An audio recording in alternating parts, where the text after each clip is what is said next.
Greetings and welcome to Ealdormere at Home, the web series dedicated to keeping the Northfolk connected.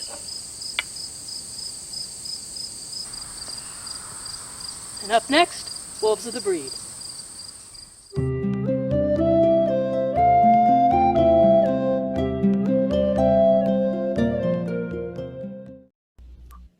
Good afternoon, everyone.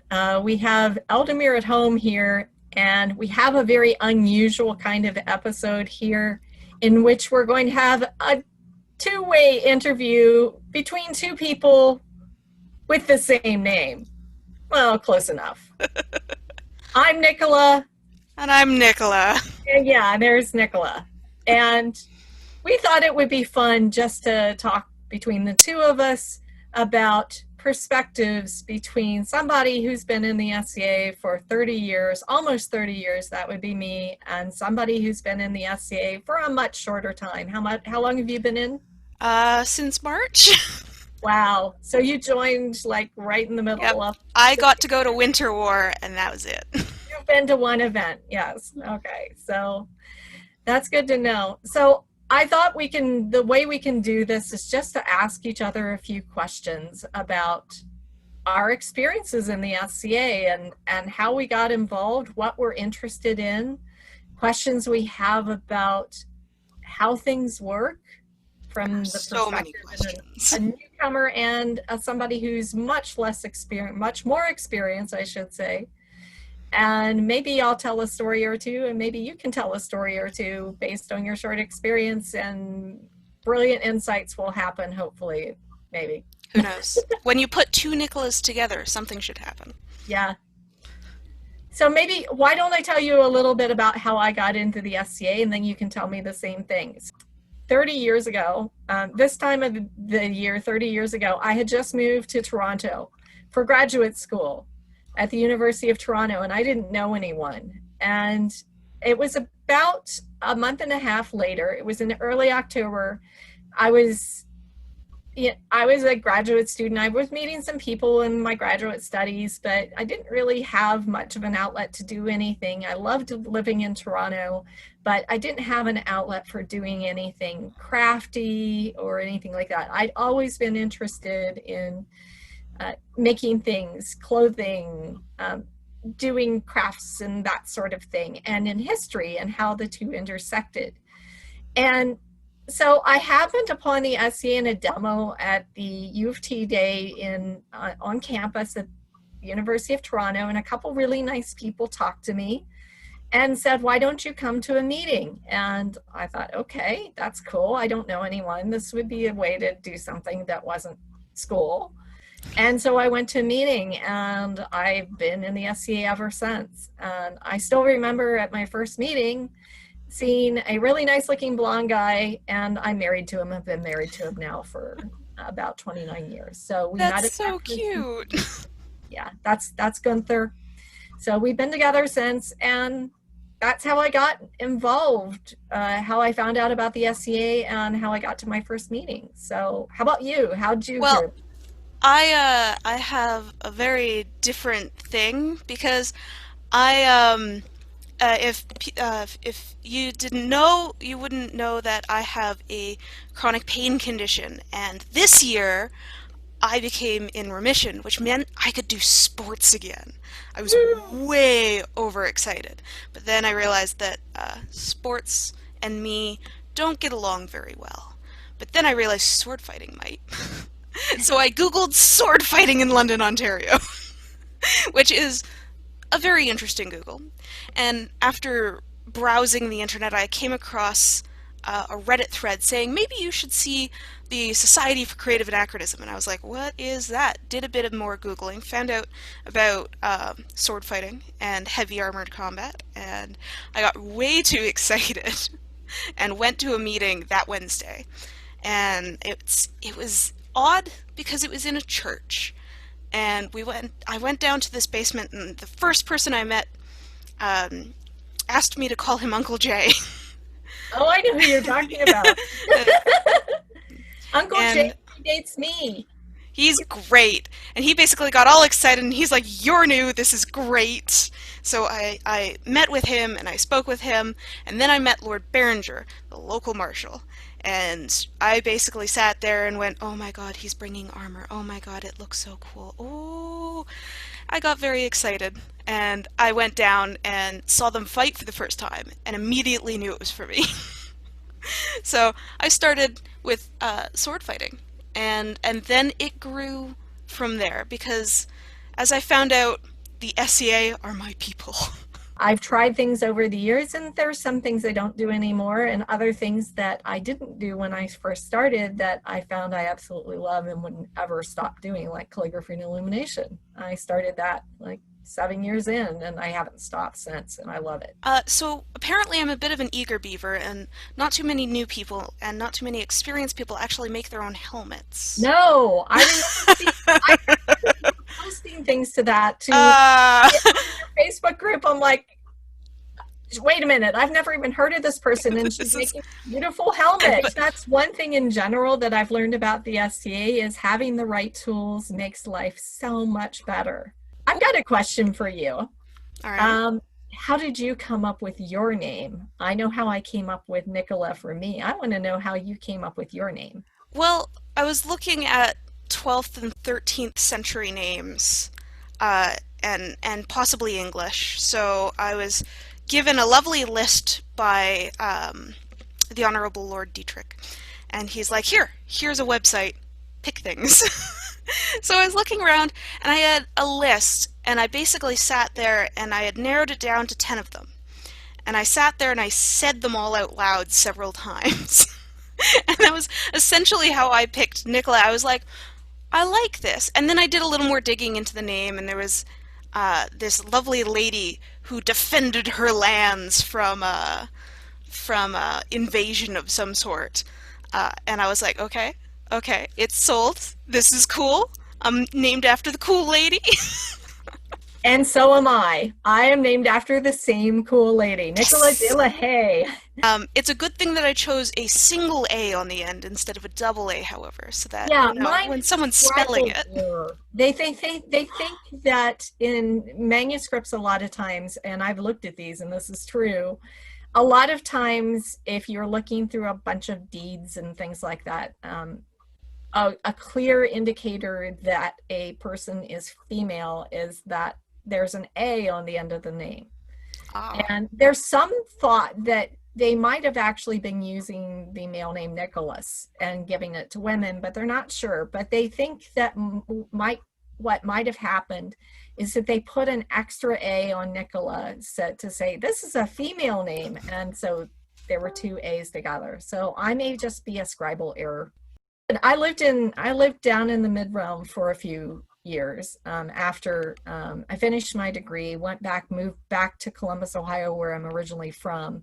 I lived down there for, I guess it was 3 years before I moved back up here. And down there, the people see that name and they call you Nicola. And yeah. Oh, I'm sorry. Yeah. And well, the other thing I always got, and you see that same dichotomy if you listen to those Ricola, oh no, Nicola, and then Ricola, Nicola, yeah. That was one of the things I was surprised about, was that this was an international group, and I immediately pulled up the website and a map, and I'm like, wait, whoa, oh, yeah.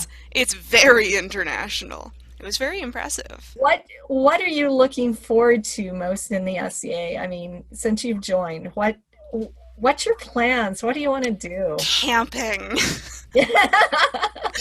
I can't wait for COVID to be finished so that I can come camping with all of you, because you all seem like so awesome people, and I adore camping in the first place, and I haven't gone in a very long time, and it just seems like a crazy cool event to go camping and fighting and things like that. But I'm also interested in making a whole lot more armor. The SCA just seems right for me, and it's so exciting to be able to find something where you're that strange looking puzzle piece and you finally found a hole you fit in. Yeah, and the nice thing about it is there's so many different things you can do in the SCA that you're going to find. Well, that I fits think this was somewhere. awesome talking to you. I agree. And one of the things I think I've learned in 30 years in the SCA is that new people coming in is what keeps us alive. And your enthusiasm turns over onto my enthusiasm, and hearing somebody new and enthusiastic and just discovering all the cool things you can do in the SCA is super inspiring to somebody who's been around for a very long time. And people ask me that, why do you stay around? And it's that, because New people bouncing around and excited.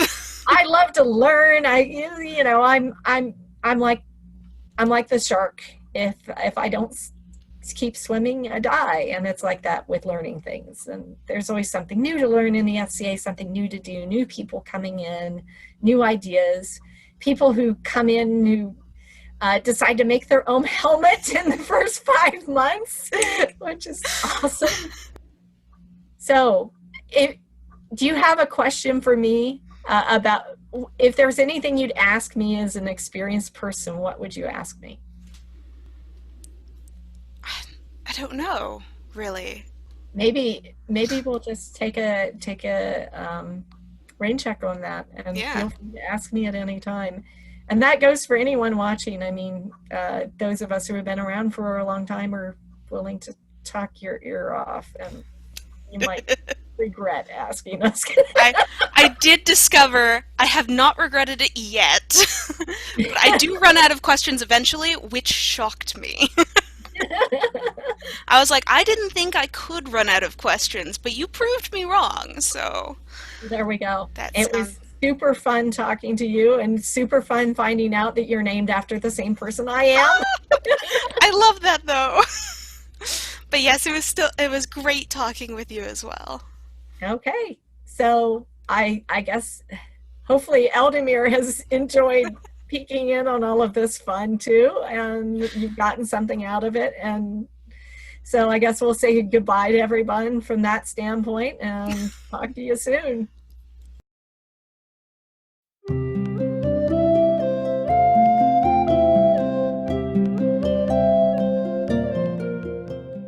Greetings, Ealdormere Cavalry. This is another training video with Buttercup Sprinkles and myself. We would like to welcome you today. Today we're going to do beginner jumping. So what we're going to do is we're going to start off with crossbows, and you're going to work from the canter. And from the canter, you're going to actually make your first jump. So let's begin.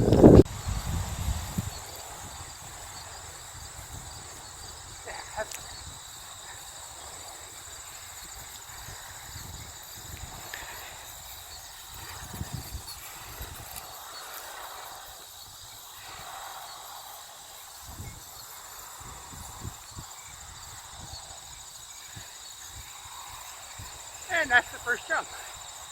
Okay. All right, now we're going to do a little bit bigger jump. Are you ready to do a bigger jump, Buttercup Sprinkles?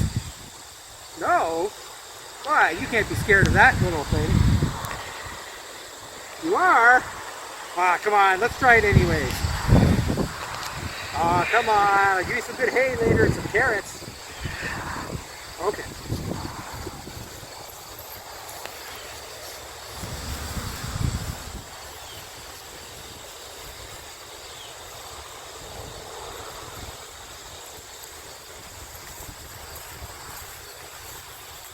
Good.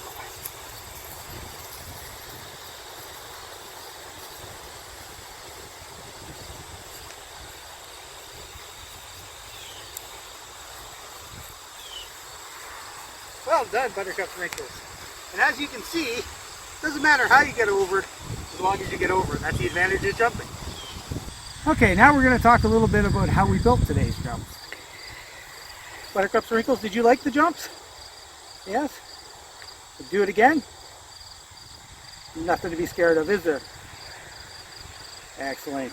Well done, Buttercup Sprinkles. Okay, so the jumps today were made by simple things around the house. In our house, we have lots of spears.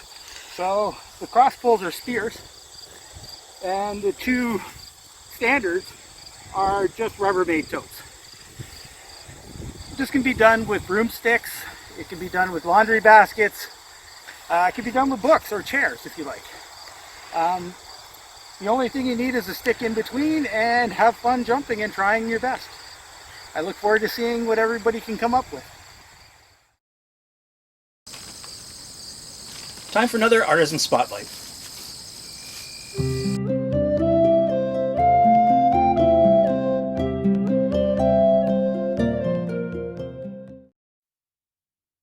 Welcome to Orla's studio, tucked away in the sunny south side of the Shire of Trinaventia Nova. Mind your head as you come around the corner, and you will find a space that serves many diverse arts. Orla's studio has room for many crafts, and they take place in relative harmony and only occasionally fight for space. In times gone by, Orla has hosted individuals and small groups of good gentles working and learning, painting banners, enameling, silversmithing, moneying, and dyeing. As well, large portions of the studio have frequently jumped into milk crates and gone on pilgrimage to fruits of our labors and other events. Today you've come to see the studio set up for moneying. The Moneyers Guild of Ealdormere is a growing guild that works together to share knowledge and some specialized tools and equipment needed to create coins. These coins are often used as tokens of thanks, celebration, or appreciation. Orla is presently working her way through Ealdormere's award badges, with the goal of having a full series of dies to create coins or pendants to commemorate the recipient of an award. To create coins, dies are needed. Today's dies are very similar to historical examples. The only significant difference is the lack of a tang to secure the die to the stump or striking box. Moneyers of the current Middle Ages overcome this by securing the dies into a bolster, a large piece of steel with a hole drilled partway through it to hold the steel rod in place while it's struck. Each coin needs two dies, a mon die, typically indicating the moneyer's name and where the coins were struck, and a face die. The face side, or heads as we say today, usually depicted a portrait, arms, or some other way to signify the ruler or organization that the money was created for. To create a set of dies, a craftsperson typically needs at least 5 stamps, a series of files, and sandpaper or stones. And it is helpful to have a sharp set of dividers and a square graver. For making the stamps, they will need the same tools and even more patience. Stamps are quite small, between 0.5 of a millimeter and 2.5 millimeters, and it takes a steady hand to create them. With a few sets to share, the Moneyers of Ealdormere are able, as a guild, to let new students dive into making their own coins first, and then exploring outwards from there.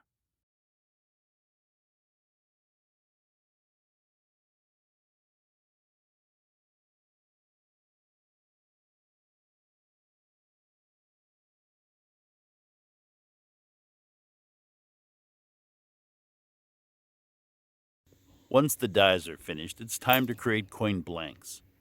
Fine silver is a delight to work with for its malleability and authenticity, but a tin silver alloy is a good alternative. After alloying and pouring an ingot, then hammering and rolling it down to the correct width and thickness, the moneyer can then cut or strike a small hoard of coin discs or flans.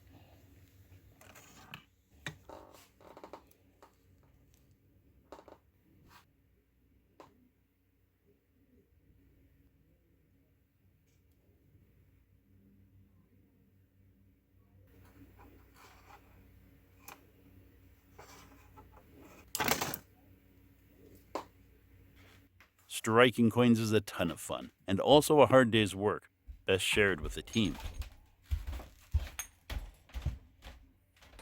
When striking on her own, Orla makes use of a steel tube to hold the two dies aligned, allowing her to comfortably swing a 4-pound hammer for the run of coins being produced.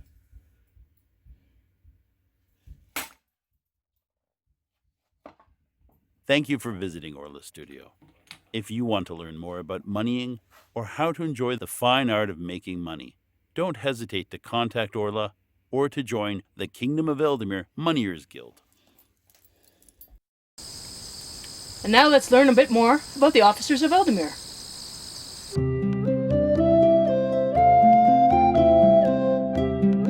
Hello, this is Baroness Lucia for Ealdormere at Home, and I'm interviewing Sir Richard Larmer. Would you like to introduce yourself? Yes, I am Sir Richard Larmer. I've been in the SCA since 1989. I served with my lady, Baroness Annabelle, as the Baron and Baroness of Rising Waters for 5 years, and lived actually all my SCA life pretty well in Rising Waters, except for 1 year in September. I currently have a kingdom level deputy job for social media. Some people call it the Kingdom Social Media Officer, some people call it the Kingdom Social Media Deputy, either way. So what is involved in the social media officer position? So the primary position is to basically make sure that all of the official social media platforms of the SCA within the kingdom run within accordance to the guidelines. There's a set of guidelines published back in 2019 that outline what we can and can't have on official sites. Do you cover Facebook, Twitter, TikTok, everything, or just do you have a narrow focus? Everything. Now, the reality, of course, is, okay, SCA officially doesn't do TikTok. There are some kingdoms experimenting with it. Within Ealdormere, we have Facebook account, or Facebook accounts, of course. We have Twitter as kingdom level. We have a kingdom YouTube page, which of course these videos are going up on, which is great. And we have a kingdom Instagram. And I think there can be, I'm not sure if there's an SCA Pinterest or not, but I have no interest in that. I will be honest with you, I would say 95% of the traffic is on the Ealdormere Facebook page. And then basically 5% of the traffic is now on the YouTube site because of all the great work that Master Colin and others like yourself are doing. And the Facebook page, especially in this time of the pandemic, is literally where the SCA is living right now. You know, that's where people are discussing things. And that's the biggest part of my job, is just overseeing that. We have the terms of reference from Facebook itself. We want to stay in compliance with. Not that that's likely to be a problem, but also the society has guidelines, which again are in that document. It's available on the Kingdom Society webpage, I should say. And so basically it's a matter of, people playing nicely there. Yeah, I report to the Seneschal, Kingdom Seneschal, so I'm a deputy of that office. As you may know, in social media, there's some demographic splits. I gather Facebook is sort of more the middle-aged and older crowd, and the younger crowd has moved more to Instagram for sharing things. And we, of course, the SCA needs to grow with younger people. And so if we have things on Instagram, that will help increase our presence for people to find us. And what's actually really delightful is we have new people joining the SCA during the pandemic. Of course, the way they come to us is they join the Facebook page. And so I'm approving a few new people a week. Now, some of these people are people from other kingdoms, let's say, who want to see what Ealdormere is doing, or they want to promote their kingdom's university, like Atlantia did that, for instance. But I would say a few times a month, I get an email, a Facebook request from someone saying, I've heard about the SCA, I'm interested in it, so I want to see what's going on. So they're showing up on the Kingdom Facebook page. And of course, sometimes they say, well, when's the first meetup? And sadly, we have to say, well, we're very limited in what we can do there. But one thing I would like to say is, one thing we have to consider when we're discussing things on the Kingdom Facebook page is the fact that, especially in the time of the pandemic, but even when the pandemic's over, for some people, that's their very first exposure to the Kingdom of Ealdormere. It used to be in the past, your first exposure was a meeting or an event, right? Now it's what's on the screen. So if they see really interesting things on the screen, like, hey, look at this thing I made, or I have a question about 10th century Anglo-Saxon clothing, that's great. On the other hand, if they see unpleasant conversation, let's say, then is that the image we want to see? Right. To see. Obviously, like every group, we have our differences, and we have to hash things out. But when we do it anywhere, especially on social media where stuff lives forever, Yep. we need to make sure we're doing it very politely, again, because we lack the nuance on social media, and give each other the benefit of the doubt, and keep it on the topic, make sure it doesn't become personal. In fact, that's part of the society guidelines, is that you can't be attacking a person on our social media. We also have some other guidelines. It's unfortunately not in the handbook, but it comes from the Society Exchequer's office. Any financial matters on there have to be specifically SCA. So you can't have advertisements for goods that aren't SCA. So if I decided to open up, honest Dick's used armor and put it up on the Kingdom page, that's not allowed. And that's caused some pushback from the merchants, which I understand, especially in this time of events not happening. So occasionally I have to play the bad guy and have that post taken down. And one thing I do is either I ask the person to take the post down, or else if I take it down, I put an explanation in, explaining why. It's a society rule, and if you want to talk to me about it, here's my email address, right? And sign mine, because actually when you take a post down on Facebook as an administrator, it can be done anonymously, but I like them to know that, hey, it's Richard Larmer did it. I'm the bad guy, and I'm certainly there to, and I've had some people, write back to me saying, well, hey, why is this? Let's talk about this. And what if I want to make my opinion known about this? Because I think this is, a bad rule or whatever. Well, here's the society social media officer's email address, and she's quite prepared to receive that information. So that's probably, I would say, the bulk of the job is just keeping on top of the Facebook page. Then, I have my deputies at the baronial level, the shire level, the cantons, the strong and stuff. So I try to work through the various sub-officers. So for instance, each barony has a social media officer. So I expect them to be overseeing their local cantons. But I just sort of keep an eye on what's going on there too. And occasionally I'll see something and I'll prod my deputy saying, hey, you should maybe do something about this, right? Right. But one thing actually I will say, I'm sounding like I'm a little negative here, but Ealdormere, I love Ealdormere, and I've said this to my to my superior at the society level and other people. Ealdormere is a wonderful kingdom when it comes to social media. You may have heard that in some kingdoms there's been some very unpleasant experiences taking place. I think that's somewhat reflective of what's going on in our greater society this year. Some people are saying hurtful things, and there's been ramifications of that at points, including actions by royals. We've not had that in Ealdormere. We've had occasionally a little thing or two. It gets dealt with very quickly. It doesn't cascade on, so to speak. So we're a wonderful kingdom that way, and it makes my job much easier. And I think it makes it for a better kingdom, right? When that new person shows up and they go to the Kingdom Facebook page, they're going to see, positive posts about the things that we love to do in the SCA. And hopefully the social media will help keep us together until then. Well, and it is actually. I think this is great that people can keep in touch with each other via social media.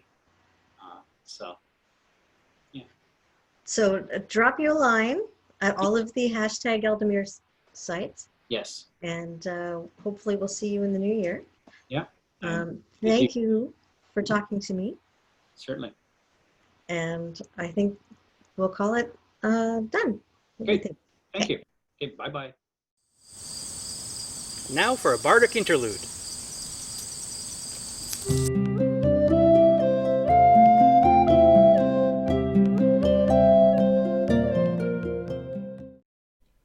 When I was just a stripling, was when I first saw rippling across the Penzic battlefield the points of eastern spears. But then I saw beside me, to lead me and to guide me, the blazing scarlet banner of the Prince of Ealdormere.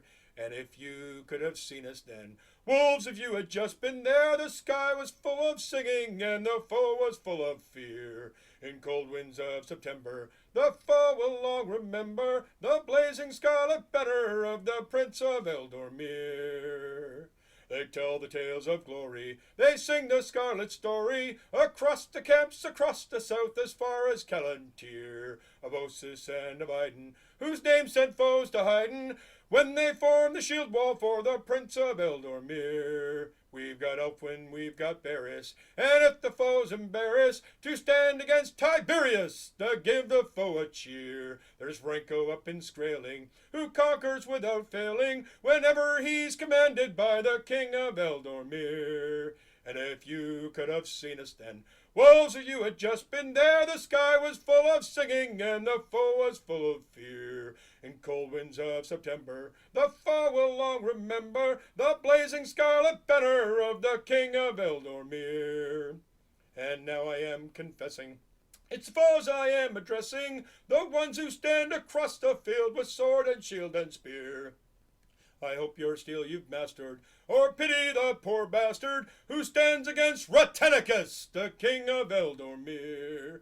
And if you could have seen us then, wolves, if you had just been there, the sky was full of singing and the foe was full of fear. In cold winds of September, the foe will long remember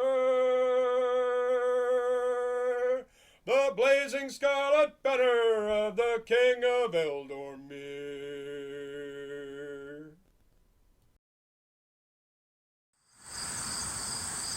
And now look at our histories.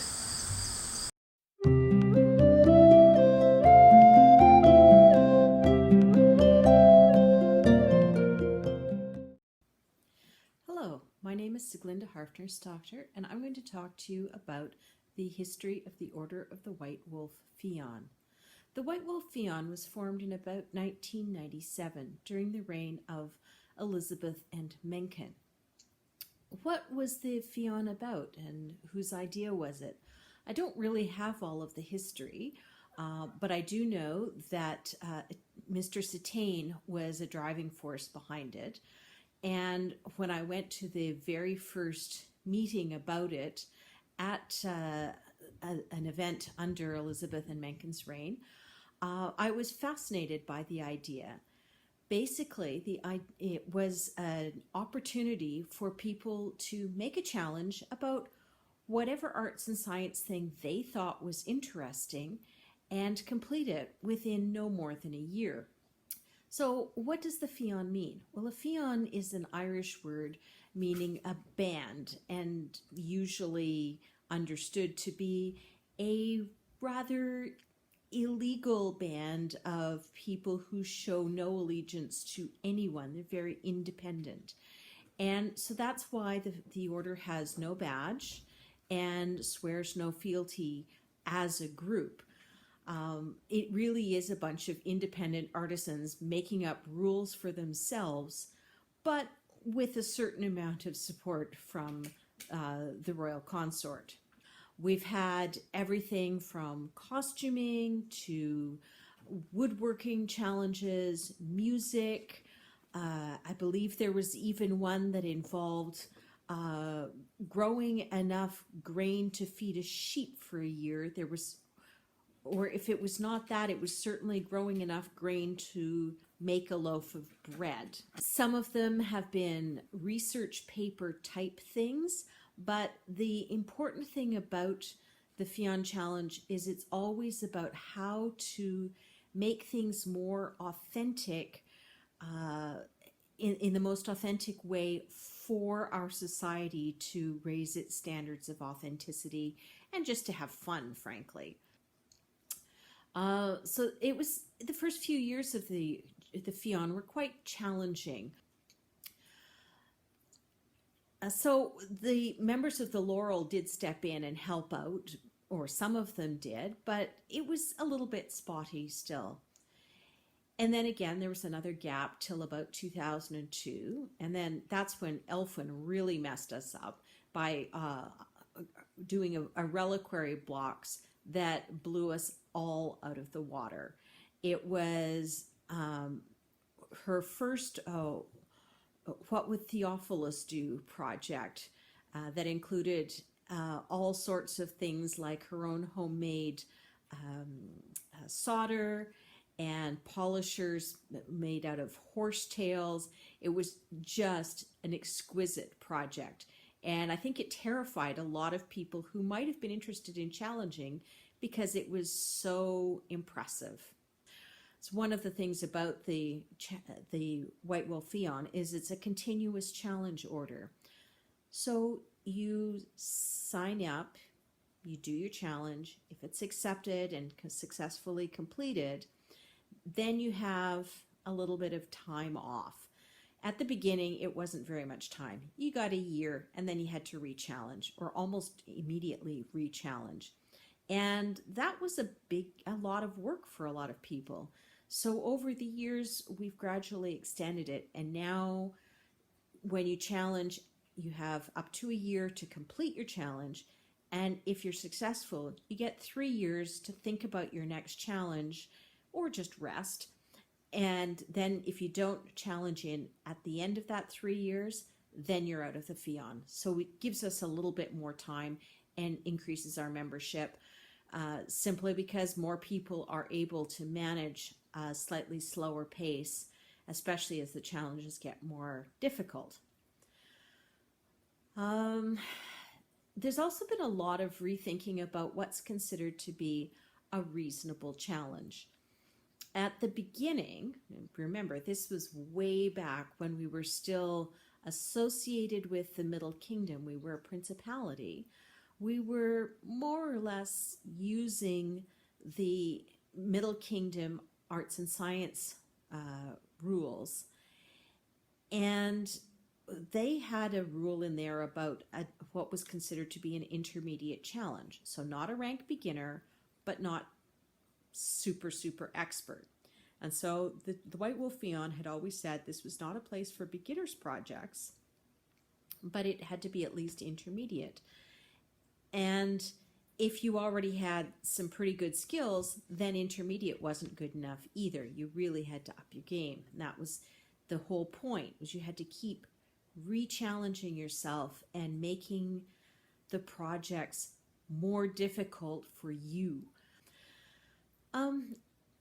Another change is how long it takes. The original wording was a bit vague on this, and then it got interpreted as being that a project needed to last, it needed to take you a year to do it. And it wasn't clear how you defined that year. If you worked from home, or better yet, had somebody supporting you so that you could do arts and science all day, maybe you didn't need a full year for something incredibly complex. But if you had a full-time job and little kids and were very active in the community, what was the reasonable standard for somebody to get a year's worth of stuff done? What happens if you had something that was fairly time-bound and you wanted to just finish it in a couple of months, but it was still an impressive challenge? So we've weaved back and forth about how that should be interpreted. And I think where we've landed now is it needs to, again, be a challenge for you. It might take a year. It might take less.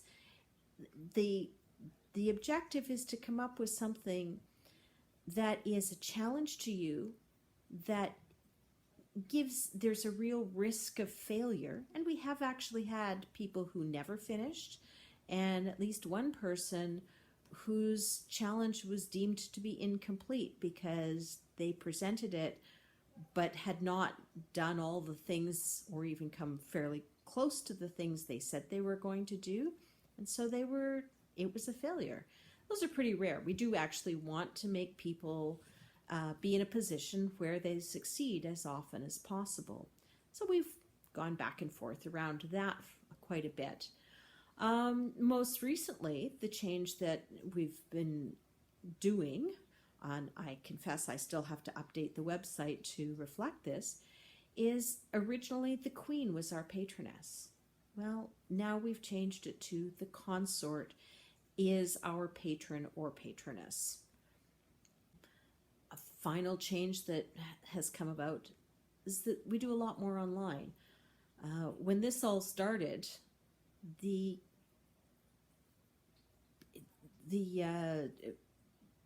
internet was not as readily available.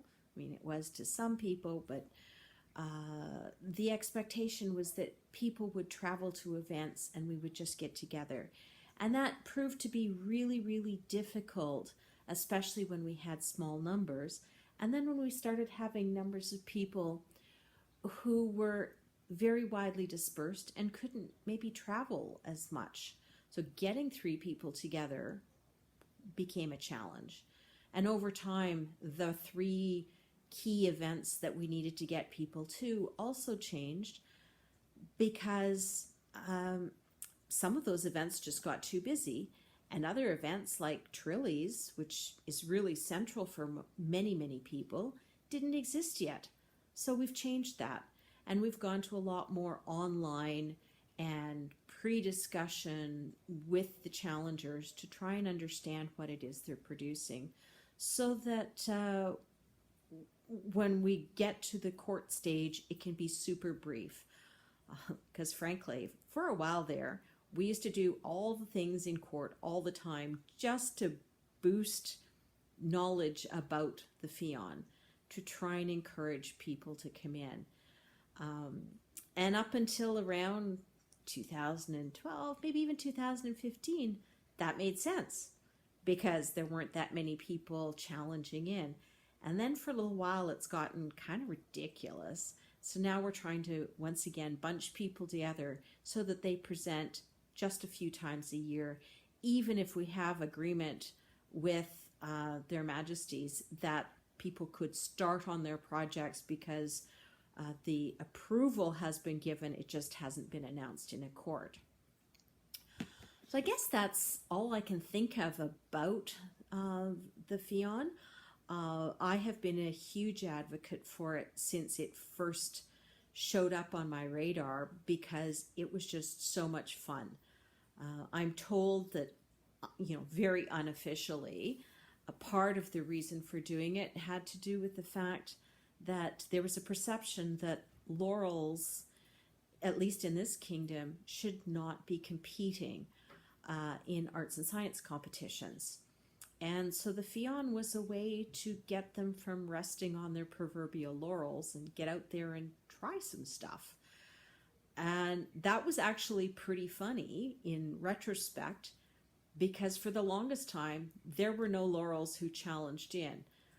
And in fact, every one of us except, I think, Emyln, who is now a laurel, of all of us who are now laurels in the White Wolf Fian, none of us were laurels when we first challenged in.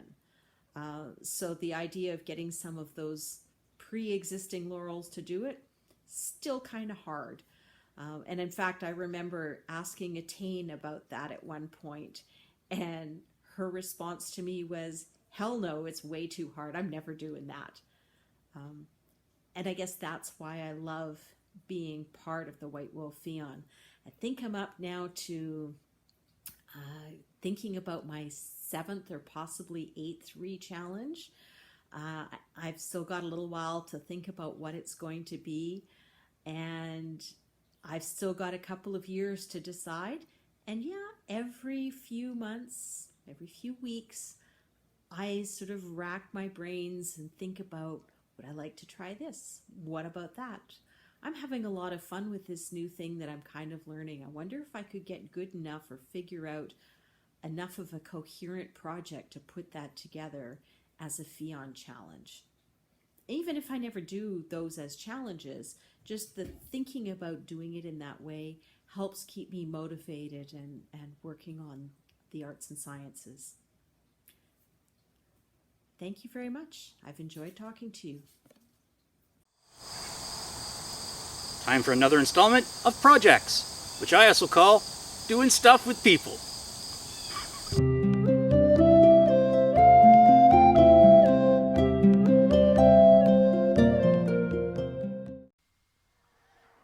It was my second fight in Pennsic, and I was a newly minted combat archer participating in as many of the battles as possible. As I recall, the system was for them to run each of the battles at least once without archery, and once with for the war points. On this particular day, it was the bridge battle, and Ealdormere had finally trudged its way to the front of our bridge after waiting who knows how long. Anyhow, some of our shieldmen were kneeling up front with our spearmen just behind, trading shots with the other side.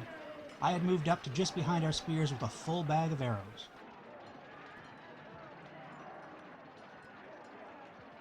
The impressive-looking lot across from us were highly disciplined, but at this point, I wasn't up on my group heraldry, and I was only going by tape color. All I knew was they were the east, and we were the mid. Their shields were kneeling with a few spears just behind, just as ours were, and I decided to aim for the spearmen waiting behind for their turn, as they were fairly close and packed together really well. Should be easy pickings.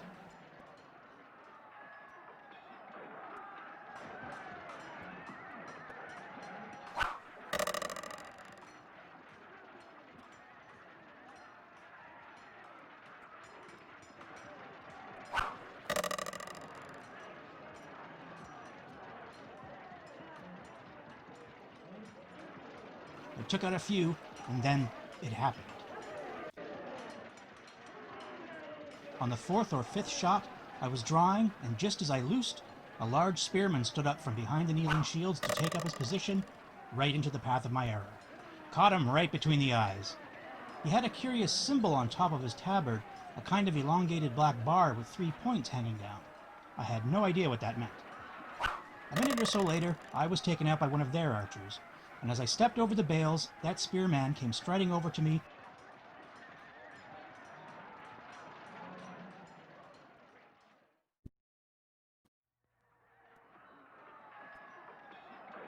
grasped my hand and boomed, "Nice shot, archer! Well done!"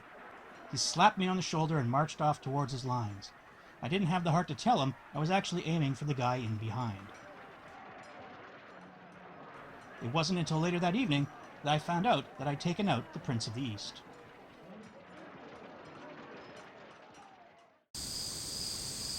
And now, Missives.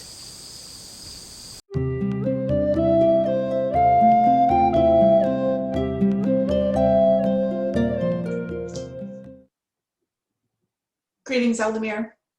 I come before you today with a plea for assistance.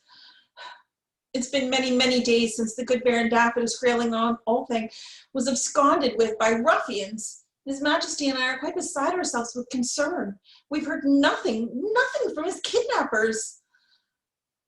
We would ask that if you know anything or you're able to assist the investigators that Magister Nicola has appointed in any way, shape, or form, please help bring our good Baron home. To the kidnappers, if you don't return our Baron to us, whole and alive, we will send our armies after you. We sent our finest steeds across the land for training earlier this summer, and we know that they have been working very, very hard. We will send them after you. So send him home immediately. And to whoever this Aussie character is, I don't know why you would suggest that my good husband, His Majesty, would have anything to do with Baron Daffod's disappearance. We only want our Baron returned to us so that he can take his rightful place in our lands and protect our eastern border as we've entrusted him to do. He is one of our most loyal vassals. So please, Ealdormere, please help us bring Baron Daffod home.